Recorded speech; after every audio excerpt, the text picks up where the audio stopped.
Ito, maghahari din tayong kapitin niya. Kapag siya ay ating hinahiya, ikakahiya rin niya tayo. Kung tayo man ay hindi tapat, siya ay nananatiling tapat pa rin, sapagkat hindi niya maaaring takwil ang kanyang sarili. Ipaalala mo sa kanila ang mga bagay nito at pagbilinan mo sila sa pangalan ng Diyos na iwasan nila ang mga debating walang kabuluhan at walang inumungang mabuti. Sa halip, ito ay hamak lamang sa mga nakikinig. Sikapin mo maging karugod-lugod sa paningin ng Diyos, isang manggagawang walang dapat ikahiya at tapat na nagtuturo ng katotohanan.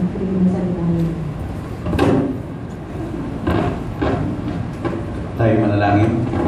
Ipagpasalamat po kami, Panginoon, sa isang special na araw at taon ng selebrasyon. Salamat po sa ika-8 taon na bilang organized church ay ginabayan mo kami. At nandito kami upang taksihan ng iyong katapatan na palaging hindi nagmamaliw para sa amin.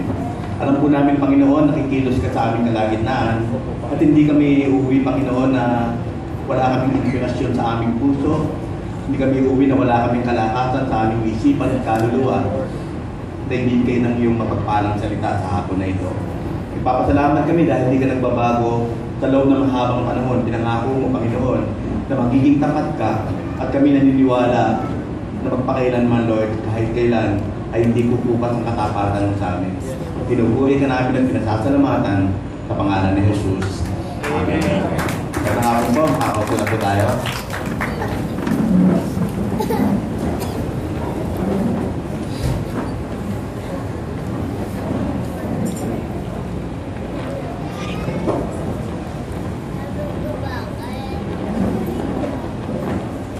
Dadako po tayo sa pang-anim na bahagi ng ating serye na Find Us Faithful.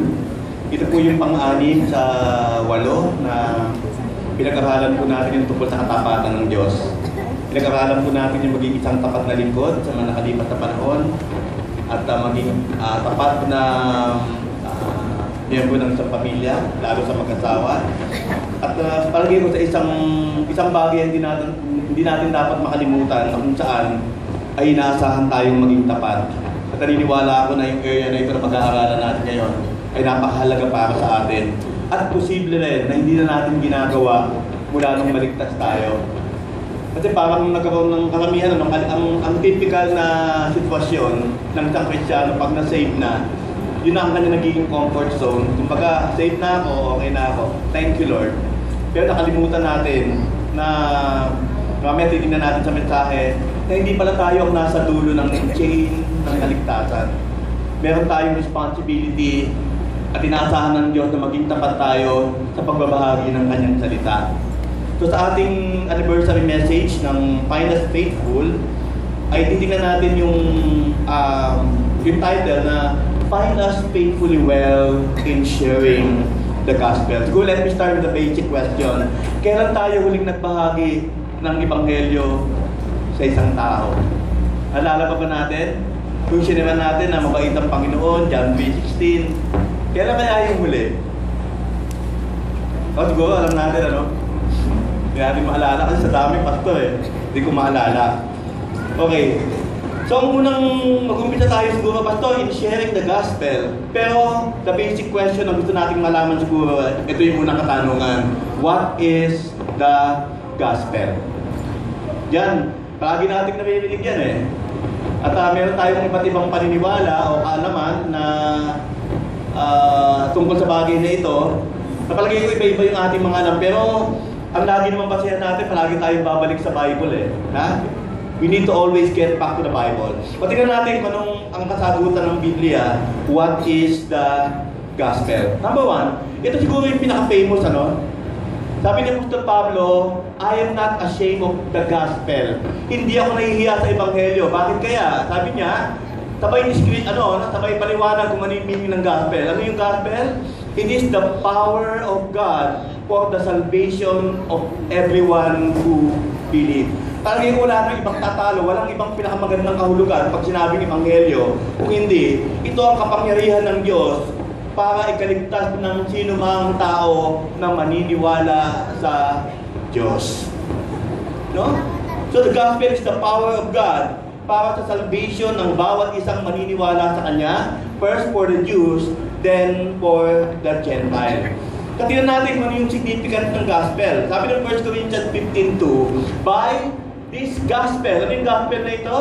You are saved.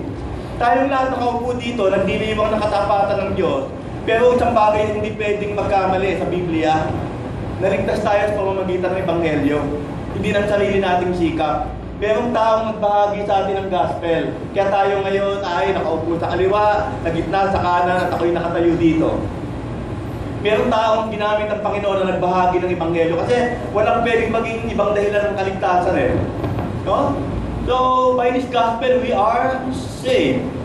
Tapos ang susunod dito, verse 3, malalaman natin, sabi ng Apostol Pablo, kung ano yung tinanggap ko, ipinapasa ko naman sa iyo, Timoteo, as of first importance, that Christ died for our sins. Ito ang meaning ng gospel, yung kasunod. Verse 4, that He was buried and He was raised on the third day, according to the Scriptures. So ang laman ng gospel, yung kaligtasan na nanggagaling sa Diyos, meron siyang tatlong linya ng kahulugan. Una, namatay si Kristo para sa atin. Tapos, pangalawa, inilibing siya. Pangatlo, nabuhay. So Christ died for our sins. He was buried and He was raised on the third day according to the Scriptures. At malalaman pa natin yung sunod na verse, Ephesians 1:13, when you heard the word of truth, the gospel of your salvation. So ang gospel ay word of truth o salita ng katotohanan na nagsisimula o nanggagaling sa Diyos. So kung sasama sa atin lahat yan, yung kasagutan sa gospel, ito yung ating makikita. Pag tinanong tayo, what is the gospel? Ito na yung kabuuan. The gospel is the good news, mabuting balita, that God became man in Jesus Christ. He lived the life we should have lived and died the death we should have died in our place. 3 days later, He rose from the dead, proving that He is the Son of God and offering the gift of salvation for all who repent and believe that gospel. Yan ang buong kabuuan, kasagutan kung ano ang ibig sabihin ng gospel.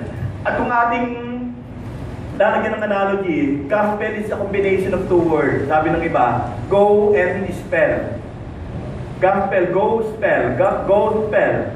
Ibig sabihin, pagka nasa atin ng Ebanghelyo, ang gospel, mayroon siyang dalawang action verb. We need to go out. Pangalawa, we need to spell. Sabi, we need to speak to other people. Naalala ko yung kwento na bata sa Daily Bread. Merong isang magaling mag-violin, no? Galing niya mag-violin. Tapos may concert siya, kumikita siya. At ang kanyang inaasahan, yung kanyang magandang violin na siya lang ang meron. Pero one time, nagkasakit yung nanay niya at walang ibang pera na mapagkukunan, kundi yung halaga ng kanyang violin. So to make the long story short, binenta niya yung violin sa isang, parang isang collector's item, napakamahal. Tapos sabi niya doon sa nakabili, pagdating ng panahon, nakaipon ako ng pera at nandiyan pa yan, babawiin ko, bibiling ko ulit sa'yo.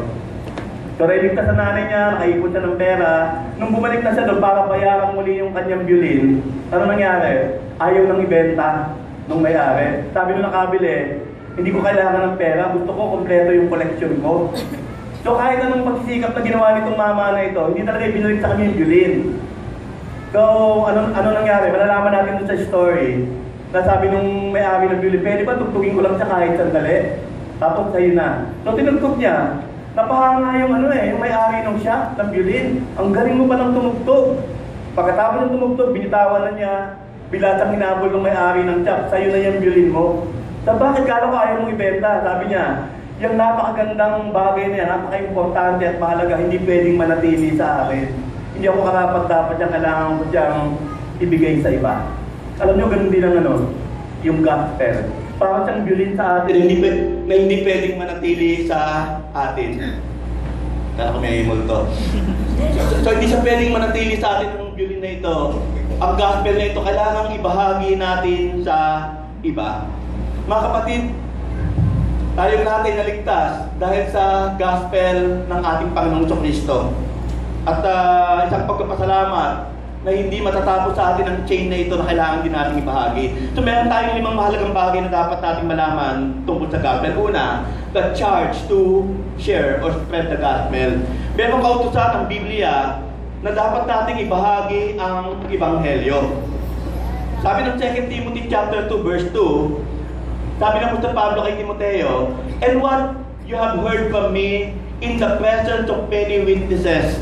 Lahat ng bagay na napakinggan mo mula sa akin, anong bilin sa kanya, kay Timoteo? Ipagkatiwala mo sa mga tao ang pagkakatiwalaan. And trust to faithful men who will be able to teach others also. Mga kapatid, kung magme-mentor tayo, kung magkakaroon tayo ng one-to-one discipleship, pag nakalipas ang medyo mahabang panahon at yung tinuturuan mo ay nakita mo 3 taon na, wala pa talaga, hindi pa umuubra, ipasa mo na sa iba. Baka sayang ang oras mo. So we need to entrust the gospel to those faithful men na haalagaan din yung mga bagay na ating i-share sa kanila. At ang mga able men na ito, ano yung charge kay Timoteo? So the charge is to entrust the gospel to faithful men. Mga kapatid, si Timoteo ay disipulo ni Pablo. At tayong lahat, sabi ng Bible, mga disipulo, inascend tayong lahat ay Pablo. Anong katanungan na pwedeng iba sa atin? Sino yung Timoteo mo?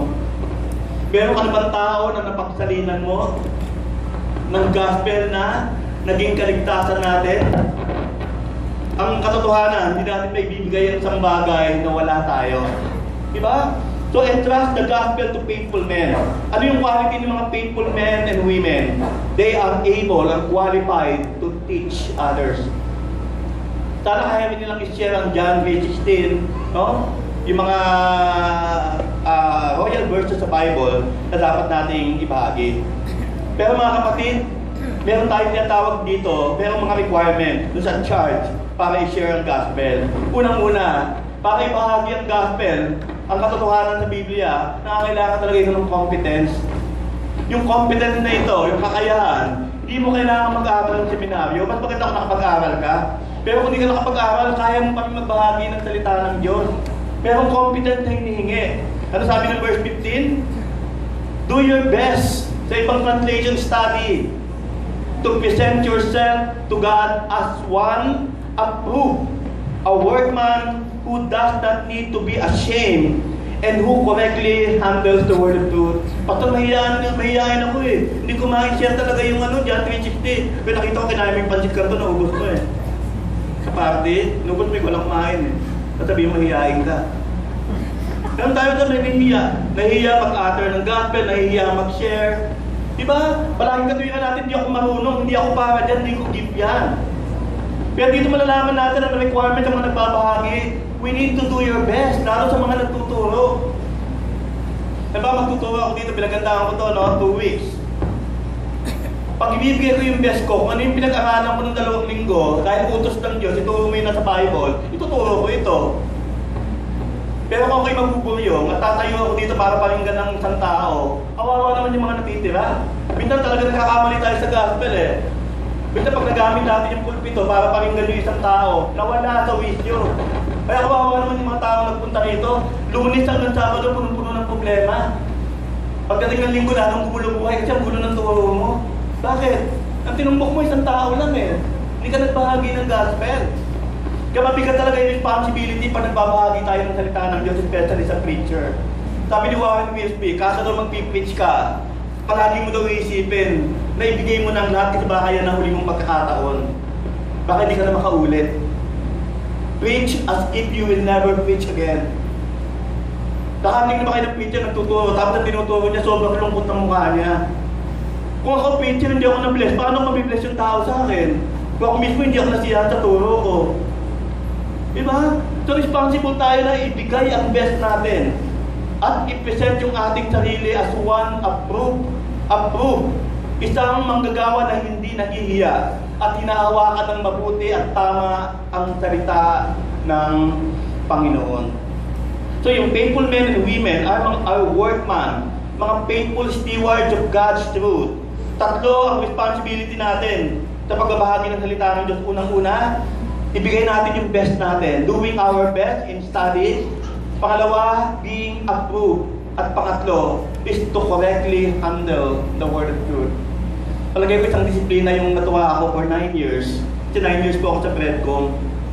Ang amin pong mentor ay si Pastor Nomer. Ang tawag po namin sa kanyang No Mercy. Kasi No Mercy Bernardino eh. Ikaw, Pastor, wala ka namang habag. Kasi kailangan magpa-check eh, No Mercy. Pero alam nyo, sa loob ng 9 na taon, kami nilikuan magpa-check ng aming sermon. Ang kaisipan namin, pag nagpapacheck kami ng sermon, hindi ang ibig sabihin, yes, totoo naman, napakagaling ni Pastor Nomer, akala sa seminary eh.